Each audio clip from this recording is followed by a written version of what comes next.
Geçen heftelerde tamam evliyalan, peygamberlan, serveri ve tacı olan, evveline ahirilan, seyyidi olan Cenab-ı Resul-i Ekrem Muhammed Mustafa sallallahu aleyhi ve sellem 50. yaşa varıp Mi'rac arşa çıkıp gelelinin gurrunu bolly. Bir gecede vaxtdar az fırsatta inşallah 50. yaşından ta bir vefa dünyanı epperyanca derin dünya kesi payende budi Ebul Qasim Muhammed zende budi dilşine vara 13 yıllaki yaşayışının muhtasarını inşallah hizmetinize iştirer. Mekke'de Peygamberimiz sallallahu aleyhi ve sellem ozal kafirlan da bir uğurtudrağı hacılar varmıştık. Kabe'nin yanına gelmiştikler. Şu vaxtlar Peygamberimiz fırsat bilip haca gelellerine, şoları dine, Huday Teala'ga ve özünün peygamberliğine yallarını Kur'an-ı Kerim'e koyup dine davet etmiş. Şu davet etip duruşuna her kervanın yanına baryanmış. Medine'den 6-7 nefer haca geliptirler. On Peygamberimiz Mina'da, Mekke'nin yanına Mina'da bunlara sataşıp Kur'an okuyup verip özünün peygamberliğine aydanla ol 6-7 nefer Medineli bir-birinin yüzünü gözleşip görüyorsunuz mu? Ol Medine'de Yahudiyle, alimla ahir zaman peygamberin gelmeli zamanı oldu. Palancıra alamatları vardır diye edil özü haşi değişiptirle bir-birine. Yani Yahudiyle Medine'de hadir peygamberimiz peygamberlik verilmekle gurrun etyenmiştikler. O da Tevrat'ta, İncil'le alamatları bağda peygamberimizden. Hiçbir davağı yer yok. Şu Yahudilerden önce özümüz Müslüman olaylıp, bula Müslüman oluptırlar. Evvelin Medine'den Müslüman olallar. Bula Medine evrilip barıptırlar. Ta hatta Medine'de ahir zaman peygamber geliptir Medine'de bir gurrun yayrıya. O da bir kulaklarına, bir fikirlerine bağda ahir zaman peygamber gelmeli zamanı bollu deyip. 2 yıl 12 nefer olup geliyorlar. O 12 nefer de peygamberimize kol verip beyat edip onu da Müslüman olup gidiyorlar. 3. yıl peygamberimiz 53 yaşa varanna ola gurrun etdiyorlar. Biz näme diýip peygamberimiz o taada ýeke oýaýly kärrak bolup gidýip Medine'den 70 nefer bolup gaýtýarlar. Ol 12 nefer bolup gidellerine de peygamberimiz olan ýanyna Musab diýen sahabany iwertdir. Git Medine şyle bilen Medinelilere zat öwretdipdir. Medine'de öý bolsa musulmançylyk giripdir aham. 70 nefer bolup 3. ýyl gelipdirler.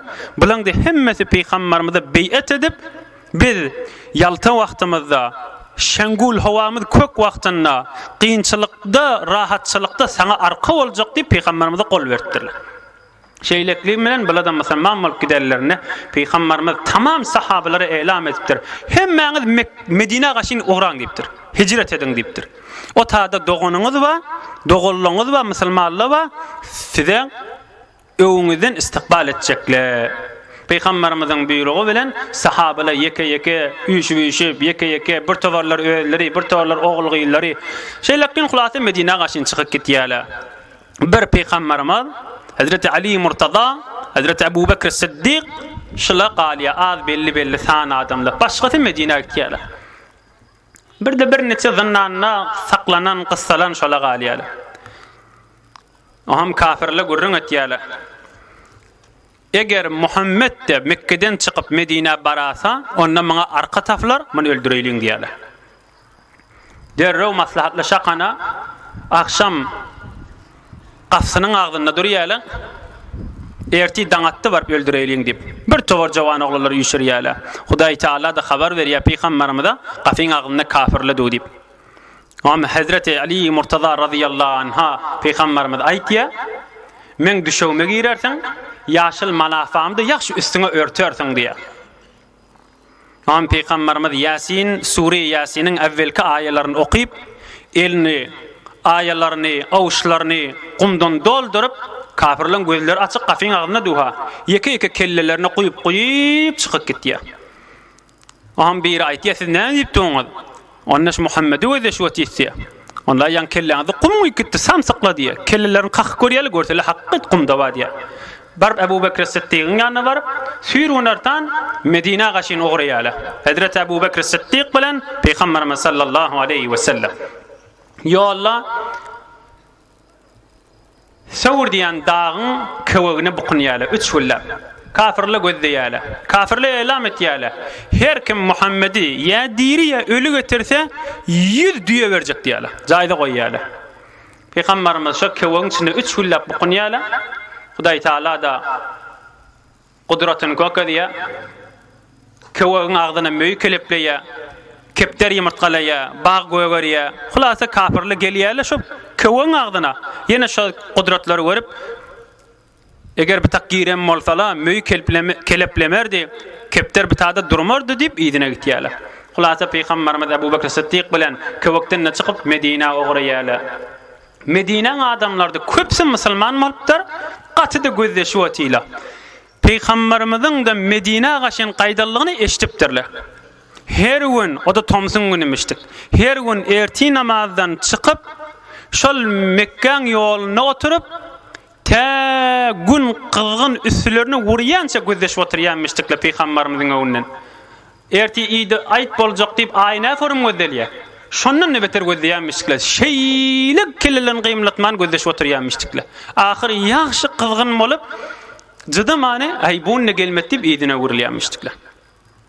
Aham, bir gün şey deyip iyilerine uğurliptirler. Uğurlarlarından sonra Peygamberimiz Ebu Bekir Sıddık bilen Medine'ye yetip gelyanmıştık. Bir ananmadak Yahudi bağın üstüne bir defan üstüne duranmıştık. Görüptir şeyle ağırıp geliyor. Peygamber dağını biliptir yankı Yahudi. Cıdamandır, özün saklayabilmeyendir. Ananmayan yağdayınnaha. Aham Medine qaşın makıp ay gözleşip beren olqan adamımız geliyor o deyip bile ölen yankı Yahudi qıygırıptır. Ay Medine'nin adamları näçe bäri qızgının eteğine gözleşip berelle hele deyip erkek deyip yaş deyip qarr deyip çödüpdirler. Tala'al bedru aleyna min thaniyatil veda'i vecebeş şükru aleyna ma da'a lill'ida'i. أيها المبعوث فينا جئت بالأمر المطاع جئت شرفت المدينة مرحبا يا خير داعي قشوقي ما قدرت الله شيء بتر خوش يلن تمر تبرقات بلن gelin Medine'ni ovadalladan sizle qoşqula bilen qoşoqi ma قدرت الله خوش ol. Aham Medine girmerkala Quba diyen yerde tutada düşüptirler. 3-4 gün tutada bolup Dine İslam gelenden evvelin Mescid-i Quba şu taada mescid salınıptır. 3-4 gün şu taada olup Peygamberimiz Medine qaşını uğraptır. Quba'dan Medine degmedlikte. Aham tamam adamlar evinden, iyidinden, xiyabarla doluyup barayanmamalı. Her kim Peygamberimiz öyüne elçek olup aham diyak degmeyen deyiptir Peygamberimiz. Özü barmalı yerini bilyenler deyiptir. Barib diye bir yerde var duruptur, şu taada da çöküptür diye. Am Peygamberimiz bollu deyiptir. Ştay mescitte olmalı, men öyümde ştada olmalı deyiptir. Şeylelik bilen Peygamberimiz sallallahu aleyhi ve sellem şu taada düşüyor. Mescitte şu taada valiya, mübarek Peygamberimizin öyleri de şu taada valiya. Am Peygamberimiz sallallahu aleyhi ve sellem bir Mekkeli, bir Medineli doğan etiyor. Bir Medineli, bir Mekkeli, bir Mekkeli, bir Medineli doğan etiyor. Aham bir yıldan geçiverenne Huday Teala emrettiye ta kıyamete çeli yerin her yerine olsanız indemeyle Kabe bakmalıya. O da Beytül Mukaddes'e bakyanmıştıklar. Indemeyle Kabe bakın diye. Aham şondan meylekte ta kıyamete çeli kıbla ibadet edende Kabe valiya.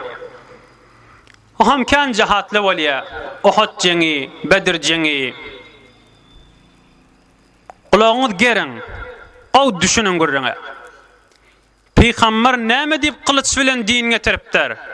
Peygamber näme deyip şemşir bilen din getiripdir? İslam dini näme deyip şemşir bilen gelipdir? Kulli Peygamberimiz sallallahu aleyhi ve sellem ve özü ba jengleri, özü yok jengleri, takriben 90'ın döwregi, 90 näme jeng bolupdyr. Şu 90 jengde kafir musulmandan ayrılan 1020 nefere yetenek. 90 jengin içinde näme yalandan ıgtiraz edip özümüzi allamaly. 90 jengin içinde 1020 nefere yetenek ayrılan. Stalin'in 15 milyon garan musulman näme dip agdalmaya. Cengi cahanilarda o keşver bir keşver itikle 1000 nefer garılya. Emma Peygamberimizin 90 tane cenglerine ödü yoklarını hemmesini işirinde 1000 nefer o da kafir bilen musulman iki taraftan garılarlar. Bir ikincisi Peygamberimiz olan neftini alacak bolup, olan zahire pullarını alacak bolup, onlara eziyet verecek bolýarmy? Yok. Hudaýyň nurundan haýyrlansyllar. Ya meselen bir tofarla Hudaý Taala'nın nuruna geljek adamla azat ondan korkup gelmäni durmasyn dip elam edýän etýär Hudaý Taala'nın we destury bilen Hak Taala'nın öýdi berýär. İki, girjek adamlar rahat dine girsin. Hiç kim kudraty bolmasyn dip etýär. Üçüncüsi, eşek yanak, it yanak, doňuz yanak ýaşamasyllar, insan bolup ýaşasyllar dip etýär. Başga zatdan çyrim däldir musulman da galla. Hulasa şeylekin bir näçe jengde bilen zatlan bilen ta gelýär Mekke'den Medine gidene hicri bolýar. Şu tarih İslami şondan. Meselen şimal 1430-1430 ýylly şu Peygamberimiz Mekke'den Medine barandan 1430 ýyl geçipdir. Aha, şondan 8 ýyl geçenne, yani Peygamberimiz 61 ýaşa baranna Mekke'ni fethetmäge ugryýar Medine'den. 10.000 leşker, ertişi sahabalar 10.000 nefermiştikler. Medine'den Mekke uğrallarına Peygamberimiz 61 ýaşynda Peygamberimiz dua etdi, Hudaýa, Mekke'de kafirlerin gözlerini kulaklarini tut, bizim uğranımız eşitmesinler diye. Aýdyşy ýaly bolýar. Şu durşuna 10 günlük yol, o da arada çıkýarlar. Mekke'ye gelýärler. Mekke'nin 4 tarafından qabaqana Mekke gir ýagdyryp berýärler. Mekke feth bolýar. Peygamberimiz sallallahu aleyhi ve sellem Mekke'nin döwregine tamam bölek sahabalary berýär. Gitden döwrekdekileri de İslam'a davet edin dip. Medine gaşyn ýöwrilýär. Medine gelenden taňram Mekke feth bolly. Tamam kerwan Medine gelýärler. Peygamberimizden daha soraýarlar. Sahabalar namaz okyp durşyny görýärler. Bir gelýän mihmanlara Peygamberimizin mescidiniň ýanyna kän çadyrlar tikýärler. Tamam mihmanlar gelip Peygamberimizden öz ýüreklerini, pikirlerini bazı soraglar sorap Peygamberimizde hawlukmanjak hikmet bilen jogap berip musulman bolup gitýärmişdikler. Peygamberimiz 63 ýaşa gelýär. Yani Medine gelenden 10 yıl geçiyor. Hudaý Taala icade berýär, buyurýar hac etmege. 10-njy ýyl 63 ýaşanda. Peygamberimiz bir däne haccı farz etýär umruna. Şo buyurýar, şonda da ogryýar. Sahabalary elam etýär. Hudaý Taala maňa icade berdi, men hac etjek, her kim gitjek bolsa amada bolsun diýär. Tamam sahabalar Medine'nin içinde döwreginde Peygamberimiz de Mekke gaşyn gaýtýar. Ýolda da zol goşulýarlar. 100.000 neferden geçýär sahabalar haja gaýlýarlar. Peygamberimizin öwünde, ýygyna, saglyna, soluna göz ýeterçe adam 100.000 nefer ýany süýşip gelýän mammal 100.000den ne geçipdir Mekke gelýän çala. Peygamberimiz sallallahu aleyhi ve sellem hacın işlerini hawlukmanjyk mine barmal wagt mine barya Arafat'a barmal wagt Arafat'a barya Arafat'ta bir hutba okuyya bir wagt etýär wagdyny şeýtip başlaýar gulagyňyzy geriň hawasyňyzy jem edin aýtýanymy düşünün dip hewre dinne bir muhim zatlar eşitdirýär. Meselen ulkan tapşyran zady biri-biriňiziň kanyňyz malyňyz abrayňyzyň hormaty bardyr dökmäň diýär. Zenanlaryň wezifelerini aýtýar, erleriniň beraberine. Erleriniň wezifelerini aýtýar, zenanlarynyň beraberine. Qur'an-ı Kerim'e ýapşa wereň diýe. Qur'ana ýapşyp dursaňyz, Qur'ana amel edip dursaňyz, Qur'ana okyp dursaňyz hiç wagtda adaşmarsaňyz diýe. Şeýle bilen hac edip bolup da ýene de şu Qur'an aýynyň içinde Medine gaşyna öwrilýär. Medine gelýär, Qur'an aýynyň içinde o hem Muharram aýy gelýär, Safar aýy. Safar aýynyň ahyrky çarşambasynda Medine'deki ziyaretgahke Baqi' diýilsin, şoňa baryp ziyaret etýär, qabristana baryp. Olara dua etýär, Hudaý şolaň günahyny geçirnýär. Öwrilip gelenne kelle agyry tutup başlaýar. Peygamberimiz sallallahu aleyhi ve sellem hewre şedid kelle agyry tutupdy. Aham kelle agyry beter şedid bolýar, namaz wagt bolýar. Sahabalaryň biri gelip aýtýar, ya Rasulullah, namaz wagt boldy. Peygamberimiz sallallahu aleyhi ve sellem dehret kılıp aydıptır, namazını okuyup bolluňyzmy? Sahabeler istirle yo okuyamda seni ödeşdüler. On turup uğrajak bolanna hawasy ýokmuşdyk, özünden gidipdir, behuş bolupdyr. Aham özüne gelenden soňra namaz okuýdyňyzmy diýipdir. On jogap berdirler, ýok, gözeşi wetile sen diýipdirler. On Peygamberimiz gaýta dehret kılıp ýene turjak bolupdyr, ýene özünden gidipdir. Ýene özüne gelipdir. Namaz okuýdylarmy diýipdir. Ýok ya Rasulullah, häzir sen gözeşi wetile diýipdir. Üçlenji gedek özünden gidipdir ýene de. Ýene de özüne gelip aham aýdypdyr. Ebu Bekir Siddiq aýdyň imam bolup okuýsun namaz men barp biljek gelipdir. Am Hazrat Ebu Bekir Siddiq imam bolup bir näçe gün namaz okuýpdyrlar. Ta inke gelýär düşenme güni.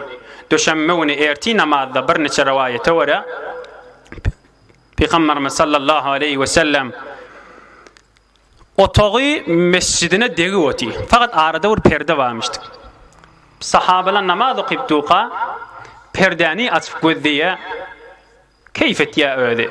Ebu Bekir Siddiq imam bolupdy, ýygyny üýe wetila, näçe ýyl zähmetleriniň ekin bagynyň miwesini görüp keyfeti gülýär Peygamberimiz. Aham sahabeler bunu ýyzäkli bir form görüp namazy bozjak bolupdyrlar. Begenip Peygamberimiz namaza geljek bolýar, imam boljak bolýar muqadip. Peygamberimiz işaret etdi, qymylamaň, namazyňyz bilen boluň diýip perdeni çekip otaga giripdir. Aham şoň öýlen